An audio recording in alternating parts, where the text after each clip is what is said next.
Homebound Sistina, an excerpt. We came back for good when Giddu couldn't hide his illness anymore. Packed up that beautiful lilac apartment and returned to our shared childhood home, Mama's and mine, 27 years apart from each other. Mama cried hardest leaving our city friends. I was eager for the return to my beloved grandparents and creek. My earliest memory is a conversation with the creek. She whispered up my name and a joke about frogs. I cooed jubilantly in return. A baby on my grandfather's back out for our daily walk along this retired railway line. For all the years he carried me, I knew the crunch of gravel to be the sound of trees munching sunlight. Giddu had not been forced to retire yet then. He still spent most of his hours apart from us, cocooned in his Collegeville office, the statistics professor, always theorizing, calculating probabilities, compiling data sets, his brain metamorphosizing for years before we realized. He only started coming home at lunchtime to play hide and seek with me.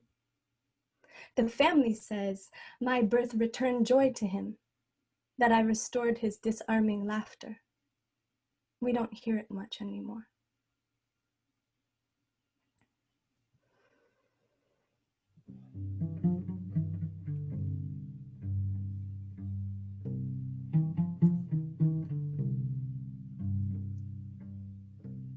It was love that moored Giddu here.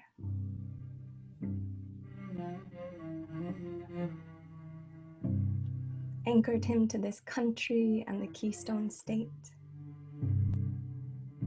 Plus, the humiliating defeat of Egypt in 1967 made him, like many Egyptians, want to hide and make their way somewhere else.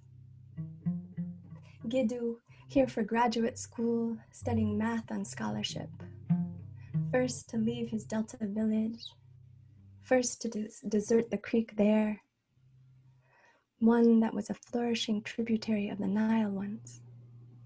When we go back to visit, she is choked with so much plastic I can barely see her silted water, can scarcely hear her uttering her lost name.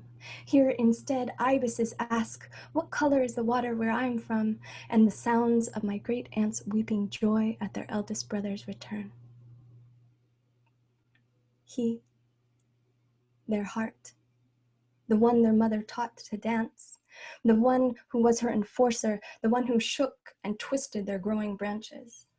Laughing, they show me the marks he made on the rock faces of their bodies, the long ago formed scars along their foreheads, calves, and arms.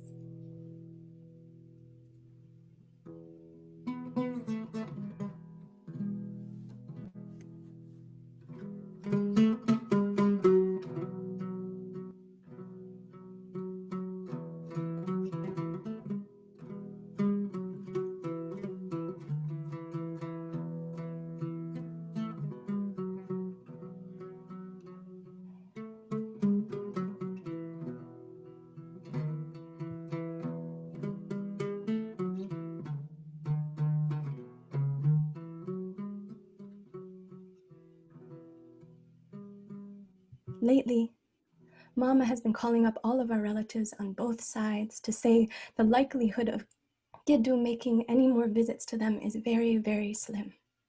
Impossible is too difficult for her to say. Impossible, too difficult for them to hear. Giddu has been sick for so long.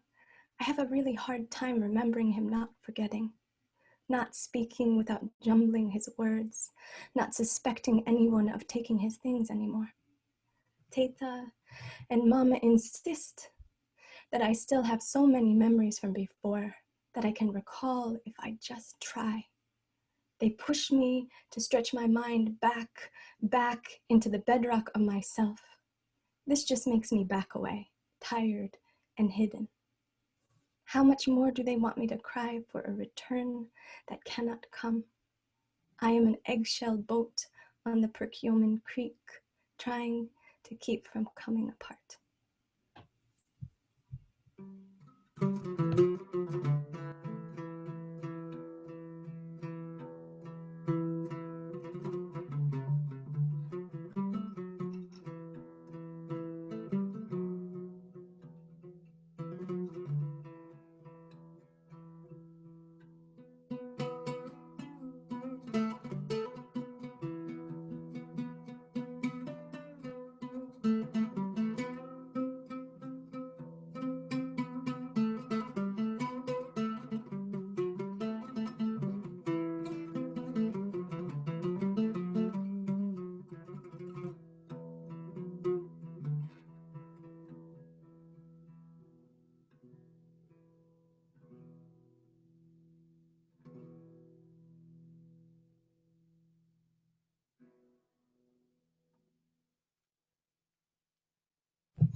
Welcome. I'm Donia, joined by my beloved friend Kinan, and some images from the Perkiomen Creek and the Perkiomen Trail. So welcome. Thank you for being with us this evening. First, wanting to share and to say and to note in celebrating this land and the lands where our people come from, but just noting that we are on stolen land, that this land where we are, where I am, where Kinan is also, where the Perkiomen is unceded territory of the Lenape people, and they are the original stewards of this place. So acknowledging them.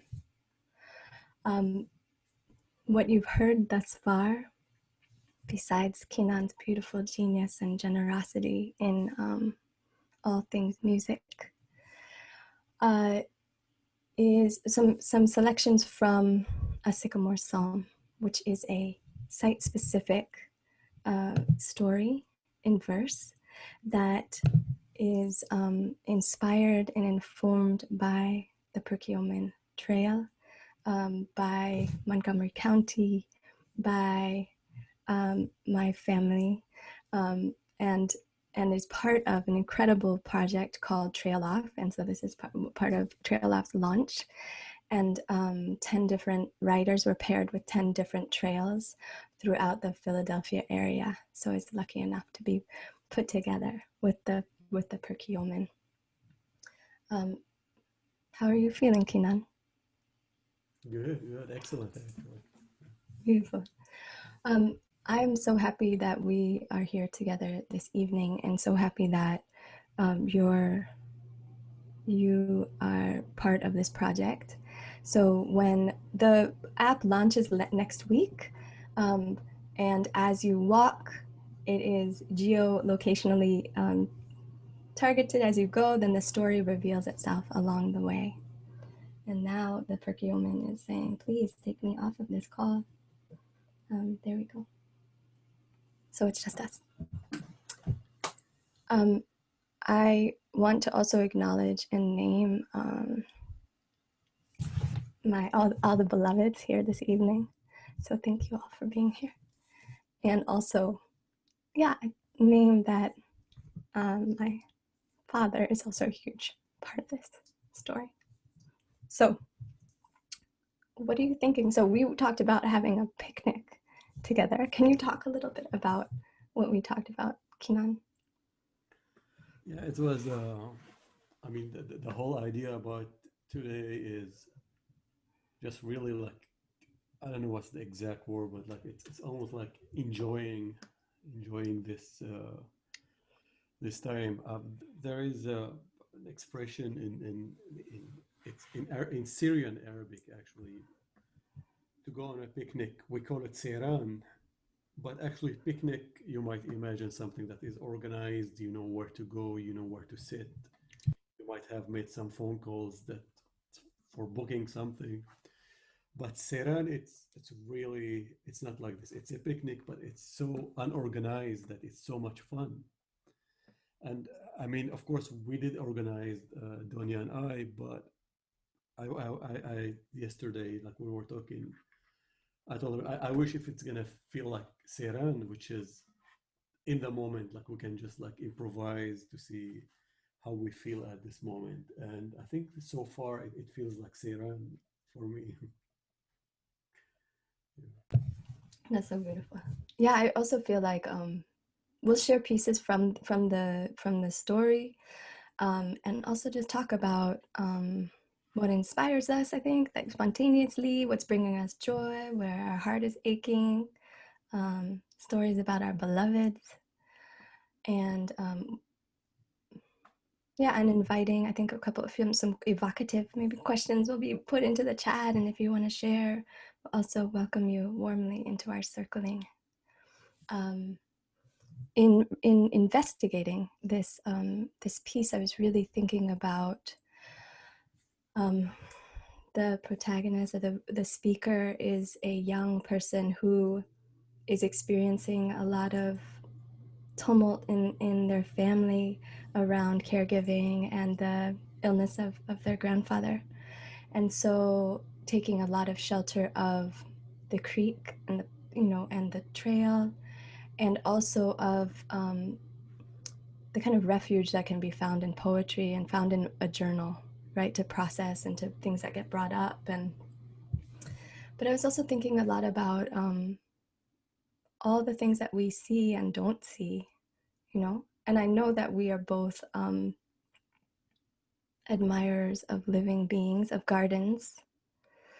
So I'd love to share a little dirt tanka, if I may, a poem from the piece. What do you think? Good? Yeah. Okay. So the poetry all in this volume is all in different particular poetic form. I was really interested, you know, I thought about how sometimes it's really liberating to find freedom within form, and that can be a portal to other worlds, even though it seems like we're boxed into how many lines and how many syllables or how many measures for a composition. Do you ever do that in your work? Kind of set a parameter and then just go wild in exploring that? I think, yeah. I mean, probably everything I do, it follows this formula. Yeah. That's beautiful. More of the going off the track, less of the setting the parameter. I love that. So one of the things that I was also thinking about was, okay, maybe I'm not going to share that dirt piece because maybe we'll go off the track to the next. We're going to go off the track. I'm going to take inspiration from you. So the Perkiomen is the trail itself is 20 miles long. It is a former railroad line that has been converted in this whole kind of National Rails to Trails program. And so the whole landscape has changed tremendously as so much of the United States, the so-called United States Turtle Island, has changed over time, over the couple centuries. And the land itself, what grows there now compared to what used to grow there, has changed as well. So previously along the Perkiomen Creek were cranberries. So Perkiomen is connected to cranberries. So this piece is called The Place Where Cranberries Grew. The place where cranberries grew, syllabic experiment in fives. Every November, just weeks after the oak, sassafras, birch, maple, hickory, sycamore, and ash have filled their stores, flamed, and dropped their leaves, Teta pours over cooking magazines, fills them with Post-its, plans one carefully measured, glossy page, pre-tested meal opted for over the culinary spontaneity of most of our days. She speaks fervently of pilafs and sides, considers currants combined with parsnips, while Mama and I wait and wonder when the shopping list will finally finish so we can rush to Henning's before the shelves are empty and pecans all gone. We buy bags and bags of bright cranberries. My annual task: shatter rubied skin in processor pulse, drag wooden spoon through thickening crimson. The sauce housed in fridge for weeks after our feast's completion. It's portioned out slowly, experimentally, talking to tongues lusting for tartness. For millennia, before this was Perkiomen, this place, these waters were Pakioma, Pakihomimik, the place where cranberries grow. The creek's blessed soil, perfect mix, moisture, acid, nitrogen. They were craneberries before cranberries. Bird-faced blossoms with bold beaked anthers beckoning the bees. Voluptuous pollen too heavy for breezes, blooms pinking deeper when unfertilized. When William Penn stepped onto your rich banks, made claims of purchase from your beloved Lenape people? Did your waters cloud with confusion? Perkiomen, is that how your waters became so brown? I think you the earth, miss marking you, miss how you follow me along this path's wind, miss how you mark me. Sometimes I mistake you for tree trunks. I forget friends start looking like each other when they talk all the time. The American cranberry, Vaccinium macrocarpon, is a drawer of poison, a neutralizer of free radicals, a flavonoid-filled curer of scurvy. She is also a survivor of fire. She knows how to fold into herself, how to expand from rich roots when all else is lost. Beautiful. Thank you. Yeah, play us something.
Kinan.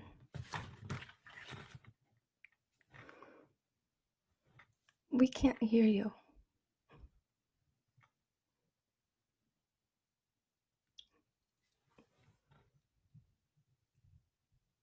This is our spontaneous picnic. You can hear me? Yes, because you're nodding, so that's very clear. I'm gonna read another poem while we try and figure it out. Is that okay?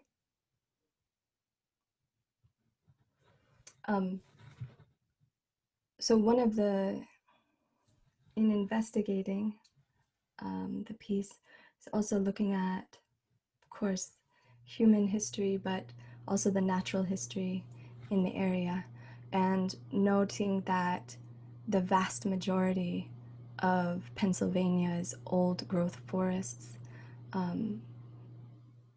no longer exist. And there was such a ruthless, a ruthless undertaking of felling so many trees so that for lumber, for smelting purposes in the iron industry, just to clear land for agriculture, millions and millions and millions of acres were lost. So, and for me, the personal and the, I'd say the Sycamore Psalm really weaves the personal and the more like macro and micro. So when invited to be part of this project by my beloved friend Adrian, it was happening at a time that my father was had fallen. My father has dementia, and he had fallen and was in the hospital. So a lot of this work was actually written while he was in the hospital or in rehab, in a rehab center. So the ways that that kind of devastation is going on and learning about this large scale devastation, and then noting the devastation within a particular body, a singular body, and then all of the ripples of that going outward, and thinking, you know, so that's some of the framing of all of it. This poem is: what I know about the 19.7 plus million acres of old growth forest cut down in Pennsylvania, a Fibonacci sequence. From the fungi, the mycelium network, we ache for that once rich, linked electricity, million-miled network pulsing through each inch of soil, a covenant wrecked by bipeds. From the northern white-tailed deer, green-gloved branches canopied so dense we hardly entered that darkness. The felling brought light, forest floor food, and the hunters. From the shale and argolites, they cleared so much for charcoal, 3 million acres ashed for iron forges, limestone crushed by the ton to decompose in the forest in the furnace fires. From the red-bellied woodpeckers, guile saves no one. We won't lie. Eating got better. Trunks, once impenetrable, weakened easily, opening to our firm insistence. From the Perkiomen Creek, who had 20 mills along her waters. Trees close to my banks always fell first. Victims picked for proximity. Their corpses corralled by splash dams, stamped and sold. I could only flood. From Teta. Yes, too many were cut, love. And my great-grandpa brought home food for the family, sawdusted hair framing ears gone weak from mill's buzz. From the congregation of trees. We have lost all our elders. Bereft their guidance, we shake, orphans fearing the axe. From Giddu's brother, my great-uncle Talat. When he asks that Mama send a doctor's letter for the emergency visa, he says, the great tree of our family is falling. I think you all just have me right now. I'm gonna read some more. I hope everybody's doing well.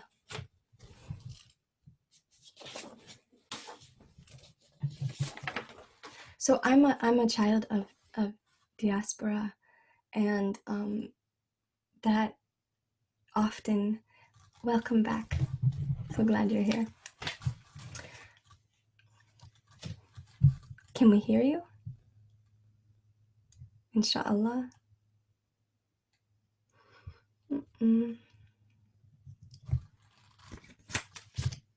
Okay.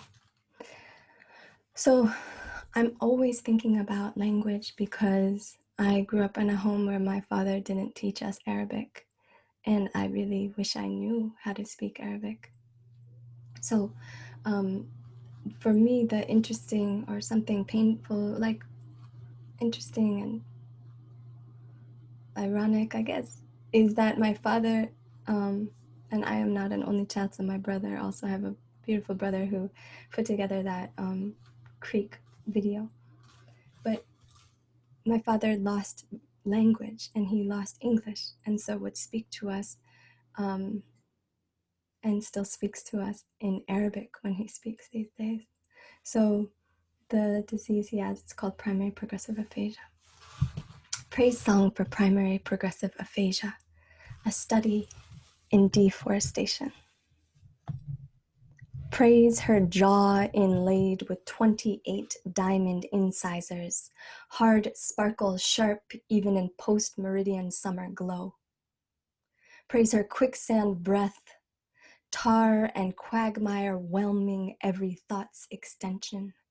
Praise her 6 spiked tongues nested one atop the other, their flicks perforating Giddu's every word. Praise her 22-fingered grip, obstinately wielding the tungsten baton, conducting paranoid rhapsodies, devouring holy harmonics. Praise the viscid plaque sweat of her interminable pores. Thick smog, dimming synapses, stories, civilizations.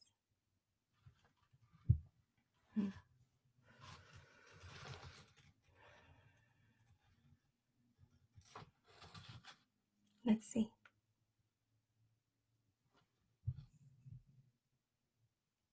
"2020.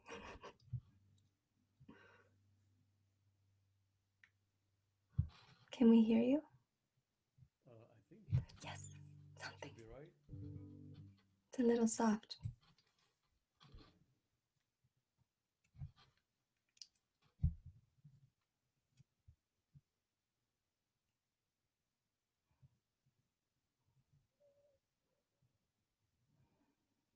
Okay, this should be better now. Oh, yes, beautiful. We'd love to hear you play. Oh, okay.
I would love to hear about your relationship with nature and what inspires you when you're composing. So you're a composer, you play cello, you play oud, grew up in Syria, came here. Forgive me for not remembering how old you were when you came here.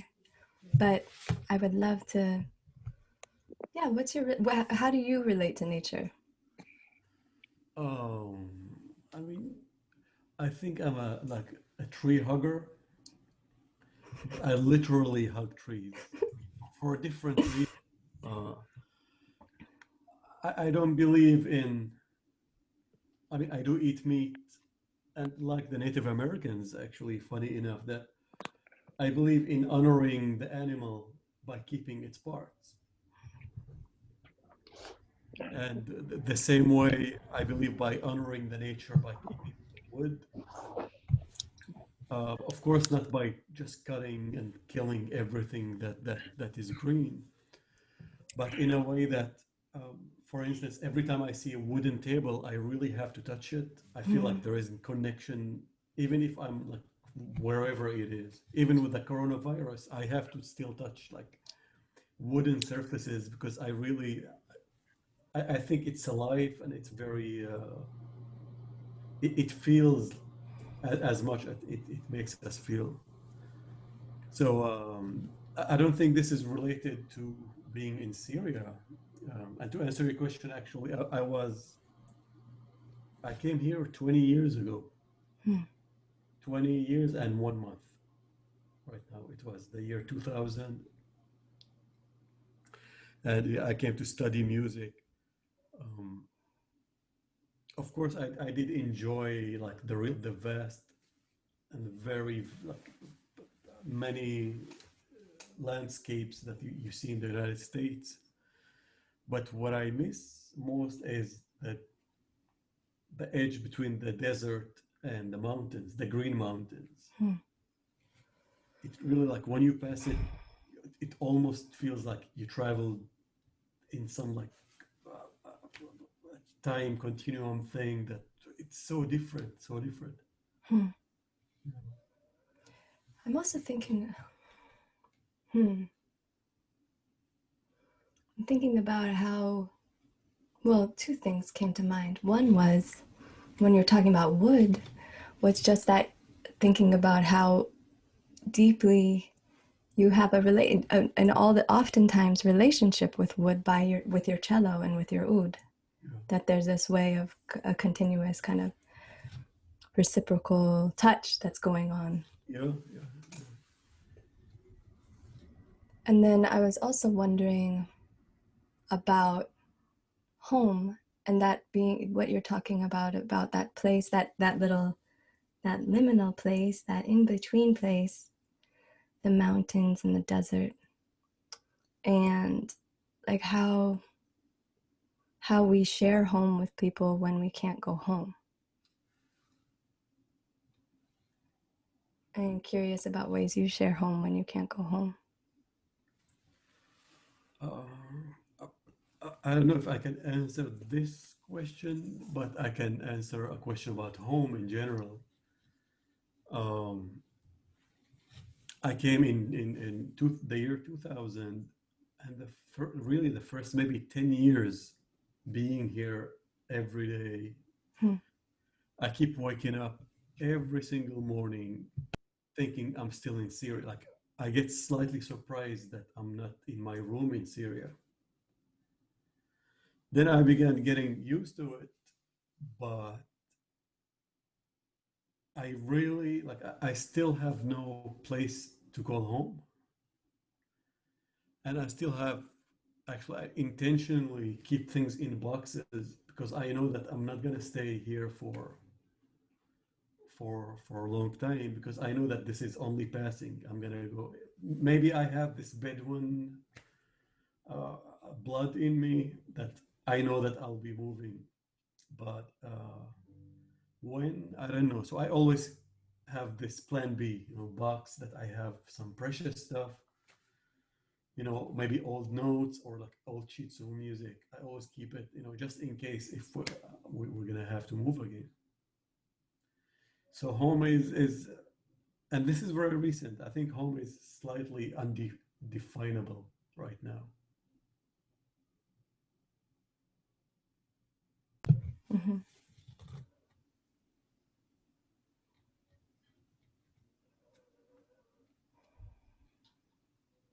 Hmm.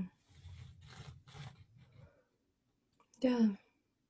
I'm wondering also about how you talk about home or what was home to your kids too. I think about your kid, I think about things that I have in common with your children in terms of being first generation kids and I not necessarily speaking Arabic. And yeah, I think for you cannot plant home in or maybe I can speak for myself. I don't think I can plant the idea of home. I may be able to create an atmosphere for them to develop their own home. mm-hmm, mm-hmm, And I really hope that they're gonna lose the Bedouin blood. So at least at some point they're gonna call someplace a home. mm-hmm. How about you? Where would you? What is home? What do you call home? Yeah, I think, I feel home with my son, you know, very much so. Yeah. And with not necessarily a physical place, because I think I've always kind of had to navigate multiple worlds at the same time, you know, and so there's ways that every of those places is home and that none of them are.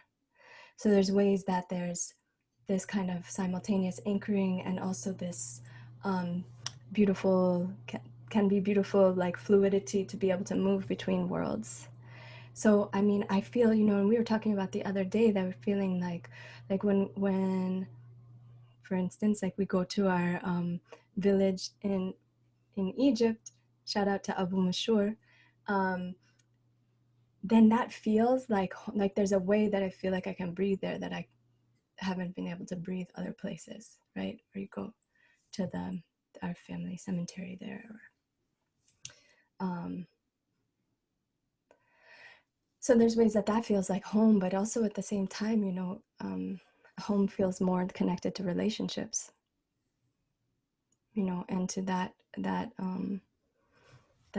yeah, being situated in those in connection, that feels more. And I think for me also, that's why in some ways that some of this almost destabilizing kind of exploration of what it means, like when relationships become destabilized, like when relationships change. And I think, you know, as a child of someone who has dementia, and thinking a lot about ambiguous loss and loss of language, and what it means to be with someone who is in real time disappearing from you and changing, then, and you have to recalibrate all the time, you know, of a new them. And then also, how do you connect with the previous them, all those like previous iterations, and how your relationship changes, and the sorrows that come from that, and the joys, the sweetnesses too, but what that looks like, how that changes, you know. So home being a place to be situated, but also a place in flux too, you know. Shall we play some more music and read some more poems? What do you think? Yeah, you want to do a duet? Try to do something. Yeah, let's do that. That sounds good. Yeah. Sounds great. I'm gonna casually, I'm looking at the time, so I know that we don't have tons of time. Yeah. Woo! That was it. I'm gonna, if you could mute yourself, that would be wonderful. That would be so beautiful. Okay, I'm gonna move ahead to a poem. Here we go.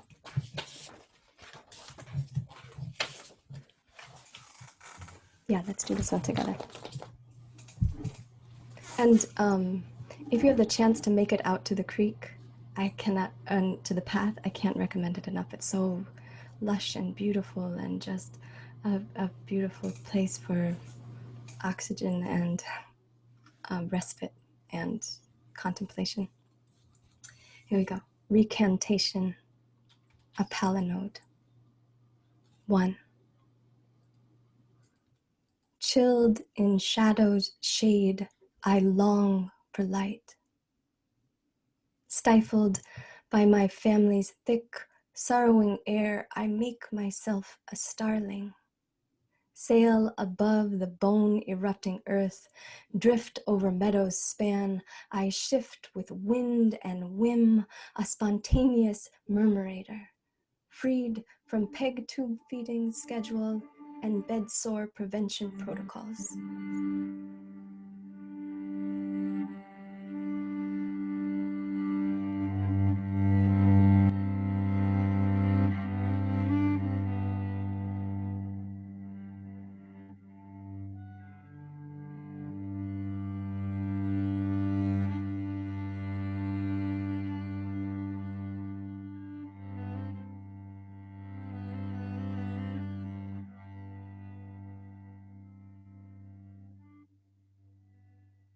Two, only father I've ever known is you.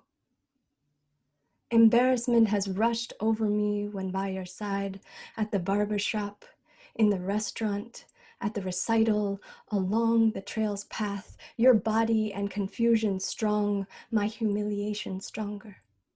Finding pills in plant pots made me scared for our dogs.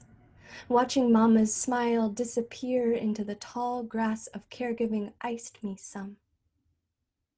I wished for relief, for change, for an end, but I did not mean to cast you out, Giddu.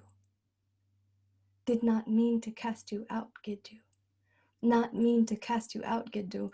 Mean to cast you out, Giddu. To cast you out, Giddu. To cast you out, Giddu. Cast you out. You out, Giddu. Out, Giddu. Giddu.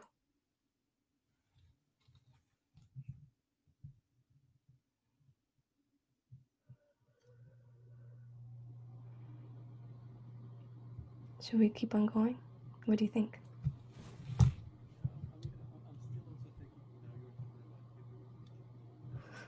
Oh, you're soft again. Is it better? Yes, a little better. I think I just have to face the microphone. I was just thinking while you're reading this poem, talking about Jiddu, and maybe for me, like the idea of home, it's also where my grandparents or Jiddu and Teta are. But it's for some reason, I mean, if we're talking about Syria and it's out of reach for many reasons. So I don't know if it exists anymore. It just for me, it's more of a like mythological kind of thing, just like to think about Jiddu and Teta. But maybe this is what nowadays is pushing me to think, like, really, where is home?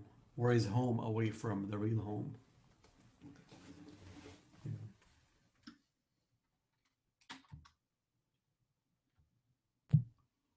I'm going to read another one.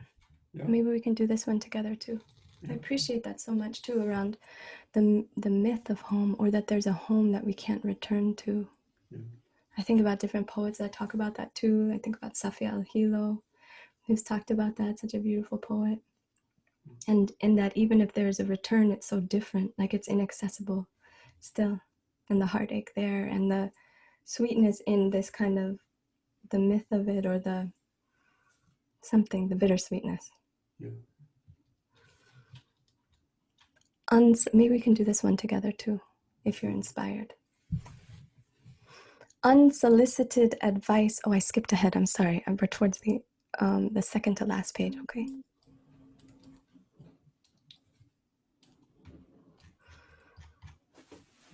Unsolicited advice for Mama on her 40th birthday. When your now taller than you child invites you for a long walk along the old railroad path, but stays silent the entire time, recognize their quiet as listening, not moodiness. Turn your ear towards the meadow, woods, water, and world with them. The collective cacophony of this rustling assemblage is a reminder that you are alive.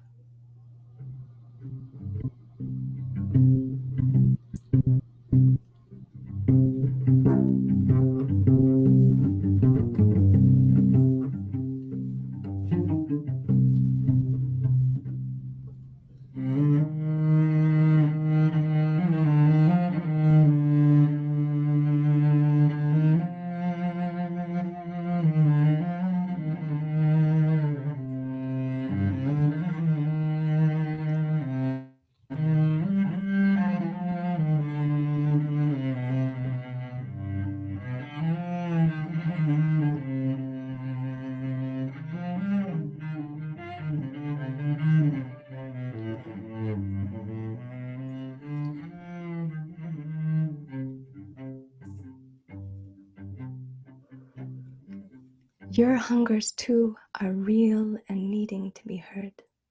Do not be discouraged when the gravel's shift and stirring makes you feel unsteady. There is wealth in the adjusting. When your Baba, who has forgotten everyone's name except your mother's and your child's, calls you by both of them, realize he has not forgotten you. He just knows how much you need their embrace, need their arms circling around your sobs. Do not underestimate the power of the underbrush, how so much of what we pass quickly by has the power to nourish and heal if we can learn to understand what we are seeing.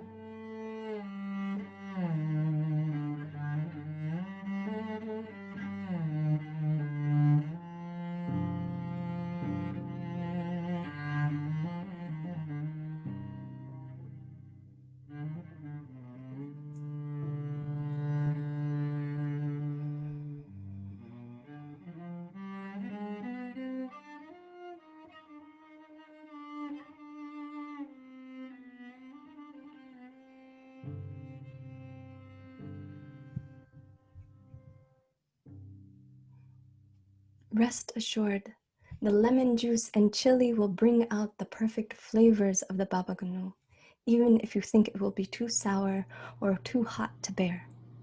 Mama, let us help you when we offer, even when it seems that we do not understand you, even when we do not realize our enthusiasm is interrupting your work. We want to be there for you. Be open to our loving. Let it run over you. When your Bawa tells you he likes you now, believe him. Know it isn't his sickness speaking. Know that even though his eyes burn, you are not a mirage.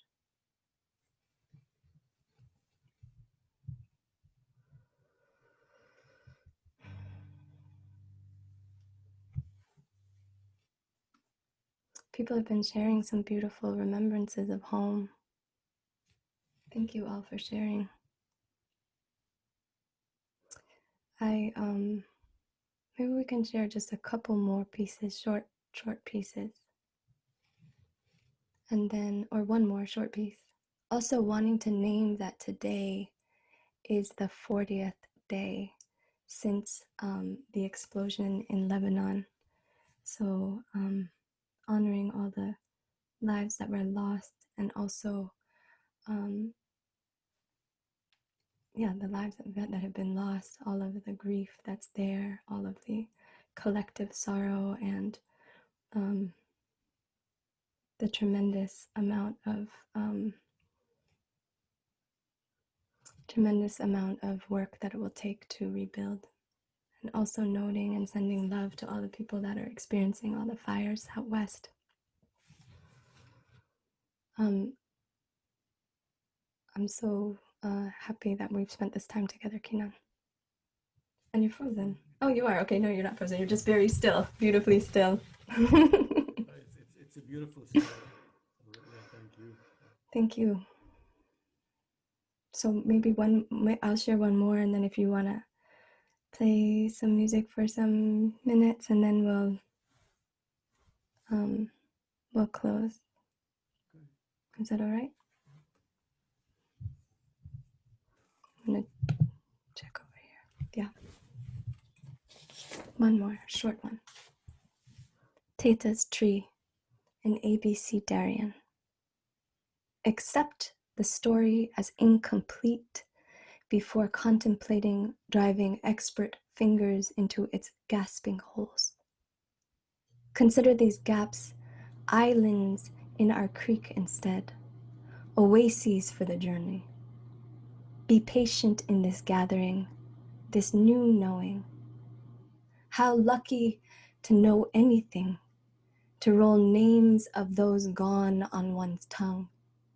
How many in this country know next to nothing of their lineage because of violent theft, only that their people were snatched away from every form of home, yoked with quenching America's rapacious greed. Sit with that terrible fact, unholy and volcanic. Well wishes can never repair such yawning loss, no matter their zeal.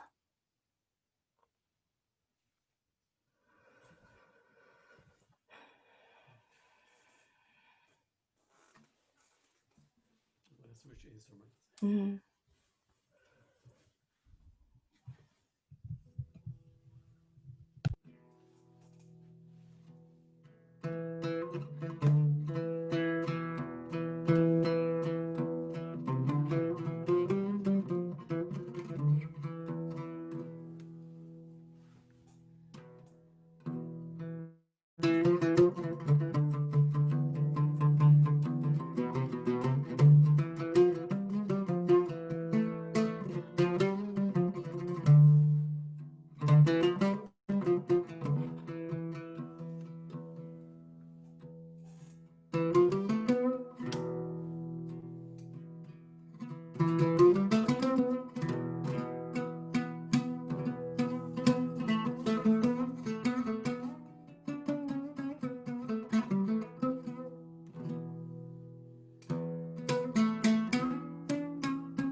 Thank you, Kinan.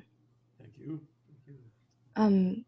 Extending a warm invitation to everyone to continue checking out the fantastic offerings that are being made by Fringe Arts during this Philly Fringe Festival, particularly the series of author talks with other folks that have written stories for TrailOff. Thank you all so much. It's a real blessing to have family and friends that are family here this evening. Love you all. Thank you.